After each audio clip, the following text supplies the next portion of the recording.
ఆంధ్ర తెలంగాణలో తక్కువ ఫీజులతో high quality results ఇస్తున్న ఏకైక సంస్థ తిరుమల్ ఐఏఎస్ ఇన్స్టిట్యూట్. చైనాలో శరవేగంగా వ్యాపిస్తున్న హెచ్ఎంపీవీ ఇండియాకు చేరి టెన్షన్ పెట్టిస్తోందని చెప్పుకోవచ్చు. బెంగళూరులో 2 కేసులు ఇప్పటికే నమోదయ్యాయి. మొదట 8 నెలల చిన్నారికి హెచ్ఎంపీవీ సోకిందనే సమాచారం బయటకి రాగా మరో చిన్నారికి కూడా వైరస్ సోకిందని ఐసీఎంఆర్ ప్రకటించింది. 3 నెలల పాపకు వైరస్ ఉన్నట్టుగా తేలింది. చిన్నారులిద్దరూ బాప్టిస్ట్ ఆసుపత్రుల్లోనే చికిత్స అందిస్తున్నారు. వైరస్ సోకిన ఇద్దరు ఎక్కడికి ప్రయాణించలేదు. కానీ వారిని వైరస్ సోకడం ఆందోళన కలిగిస్తోంది. 2 కేసులు కర్ణాటకలో నమోదవడం డేంజర్ బెల్స్ మోగిస్తున్నట్లుగా కనిపిస్తోంది. కర్ణాటక ప్రభుత్వం గైడ్ లైన్స్ అయితే జారీ చేసింది. బహిరంగ ప్రదేశాలు ఉమ్మివేయడం పట్ల కఠిన చర్యలు తీసుకోవాలని కూడా నిర్ణయించింది.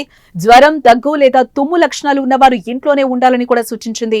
ఇన్ఫ్లుయెంజా, సివిఆర్ అక్యూట్ రెస్పిరేటరీ ఇన్ఫెక్షన్లతో సహా జలుబుకు సంబంధించిన ఏవైనా వ్యాధుల వ్యాప్తిని నిశితంగా పరిశీలిస్తున్నట్లుగా ప్రభుత్వం తెలిపింది. శీతాకాలంలో హెచ్ఎంపీవీ జలుబు మరియు ఫ్లూ వంటి లక్షణాలకు దారితీస్తుందని, ఇది రోగ నిరోధక శక్తి తక్కువ ఉన్న వారికి ఎక్కువ హాని కలిగిస్తుందని వైద్యులు తెలిపారు. ప్రజారోగ్య భద్రతను బలోపేతం చేయడానికి ఈ గైడ్ లైన్స్ జారీ చేసినట్లు కర్ణాటక సర్కార్ వెల్లడించింది. మిగిలిన రాష్ట్రాలు కూడా అప్రమత్తమయ్యాయి. అటు ఢిల్లీలోని పలు హాస్పిటల్స్ లో ఐసోలేషన్ కేంద్రాలు కూడా ఏర్పాటు చేసినట్లుగా తెలుస్తోంది. ముందస్తు చర్యల్లో భాగంగా ఇప్పటికే పలు చోట్ల ఆర్ఎస్ఏ, హెచ్ఎంపీవీ తదితర పరీక్షలు చేస్తున్నట్లుగా కేంద్ర ఆరోగ్య శాఖ తెలిపింది. ఒకవేళ శ్వాసకోశ వ్యాధులు అనుకోకుండా పెరిగినా వాటిని ఎదుర్కొనేందుకు తాము సిద్ధంగా ఉన్నట్లుగా డీజీహెచ్ఎస్ చెప్పుకొచ్చింది.